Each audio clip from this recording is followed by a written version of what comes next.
The Last of Us. I think we all can agree at this point that this name is now officially became one of the most talked about titles in media, and that's because of the new HBO show that came out, which I saw and I loved. But as someone who played the game and considers it one of the best video games to ever exist and one of the best stories I have ever experienced, I can't say that the show is better than the game at all, even if I think that the show did add some really interesting new information and offered some small changes to fit the story into the show formula. But for me, the game experience will always be superior, and that's for a lot of reasons. And in this video, I will explain why The Last of Us 1 will always be a masterpiece and why the show will never be better than the game. I think we all saw enough zombie apocalypse stories throughout our miserable lives. Like they all consist of the same elements: a virus spreading in the world, people go from group to survive, and an Asian dude dying in the first 5 seconds. But The Last of Us is different. Of course there is a virus and settlements, lol, that apocalypse bullshit, but here the story is explored differently. Unlike the other apocalypse stories where they put a lot of characters in front of the viewer and expect them to get attached to all of them and get affected when they die, The Last of Us does not do that, because the number of characters is very limited and the main focus is only on Joel and Ellie. It is a story about these two people meeting in this messed up circumstances, but they manage to get close and create this family, find joy and warmth in this world full of creepy mushroom creatures. Starting with Joel Miller. This man is easily one of my favorite fictional characters of all time. And you know what I absolutely love about this guy? It's that the writers made it clear from the beginning of the game who he is. Joel is a man who lost the only thing that mattered to him in this world, which wounded him deeply, causing him to become an empty and angry man with no purpose but to survive. From the start, after the 20 years time skip, it's obvious that Joel is not a good dude. He doesn't have a problem taking lives without even thinking. You can say that he kills bad people, which can make it a little acceptable, but we find out after that in the beginning of his journey, he did kill innocent people. Yeah, he kinda reminds me of a bold Greek god with red tattoos. That's of course when writers had their brains, because they seemed to lose it when making part 2, making Abby, apparently, someone who wants revenge, but at the same time a good person.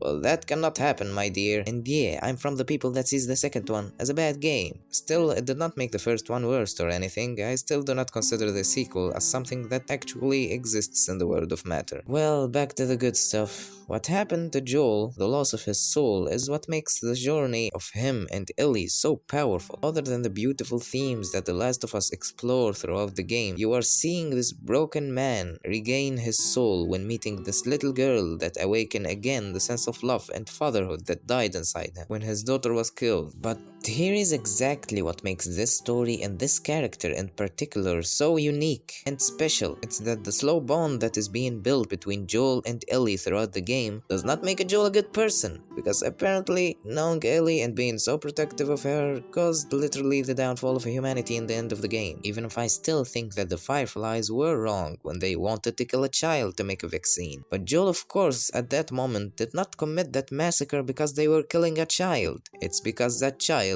is Ellie, the person that made him feel alive again. After suffering for 20 years, Joel finally has something to live for, and no way he will let these people take this from him again. If what he did here is right or wrong is not my point. What I'm talking about is how real this character is. I still cannot understand how this quality of character writing and development has declined to become, well, The Last of Us Part 2. Oh my god, I hate this game. We can go on and on about why Joel is so great as a character, but we still have someone that I did not talk about. It's Ellie, the real deal, the reason why this game even exists. Ellie is a girl that was born in the apocalypse. She never saw the world before that. She did not lose everything like Joel. She was born alone with nothing. She did not know her mother or father. The closest thing that she had to a mother was Marlene, the Firefly that did not have a problem killing her in the end of the game. So yeah, that's bad. But that does not mean she did not lose anyone, cause she did, like Riley, her best friend, that we find out in the Left Behind DLC that she was bitten in the same time with Ellie. But Ellie is immune and Riley isn't, so Riley turned, and who had to kill her apparently? Well, yeah, it's Ellie. Well, that turned out dark, but in this mission that she was sent on to save the world with Joel, she gets to know him. She found this father figure who provided her with the security that she never had in this cruel world that which he was born in. So what's so beautiful about these two characters is the fact that each one found what he always lacked. The Last of Us managed to create this father and daughter relationship in this chaotic apocalypse world, and it made sense. Nothing is out of the blue, everything is built up perfectly throughout the run of the game. Even the characters that they meet throughout the journey are well written, even if there are not a lot of them. Like Bill, for example, the paranoid survivor, who apparently I'm the only one who considers his version in the game better than the show. Also, there are Sam and Henry, the two brothers, and their tragic story. Other than the great characters, The Last of Us has a great pacing. The game is not boring, not too long or too short. The events feel organized, not like part 2 that instead of giving you a balanced duration, they made you play with Abby for 15 hours. Oh yeah, such an interesting character.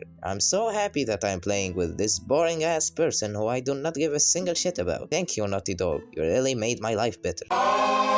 On top of that, there is the music. Yeah, this game has one of the best soundtracks I have ever heard. Some say that there is only one good track in the game, but I say no. Seriously, The Last of Us keeps a stable tone with the beautiful guitar playing in the background. I loved how they took the main theme and replayed it with some tweaks to fit the scene and the situation that the main characters are experiencing. That kept the player familiar with this track, making the scenes more emotional. This game is just perfect in setting up tones and creating a unique atmosphere. Well, after all that praise for the game, let's talk about why The Last of Us is better experienced as a game than a show, and I think that all who played the game will tell you the same. First, even if the work that they did to make the clickers look like that is honestly amazing, they looked really good in the show, but I think that there wasn't a lot of encounters with them. Making a lot of encounters with the clickers or the other types of infected can make the show boring and damage the pacing of the story. But here comes the advantage of the game. Well, the game is a game. You play the game, you experience the game. The horror of sneaking in areas full of infected. And I do recommend playing it in hard difficulty, because it is way more effective. The voices and movements of the infected inside the game can make me way more nervous than the show, even if I think that they did do a good job in making the infected. But naturally, the game can simulate the fear of existing in this world better. Also, even if I think that the performances in the show are really solid, because Pedro Pascal, come on, Mandalorian, Game of Thrones, who doesn't love this dude? Bella Ramsey also did a great job, but replacing the 3D models with real people, did it make really a difference? I do not think so. The performances in the game were also astonishing. The voice acting and the animation did a great job at making you feel that Ellie and Joel are real people, with actually seeing no real people on the screen. Like, even if we are going to look at the bond that was being built between Ellie and Joel, the show did a good job, don't get me wrong, but the game, because of its nature, we find the small conversations that happen between them when walking around. They could not put that in the show because they simply can't.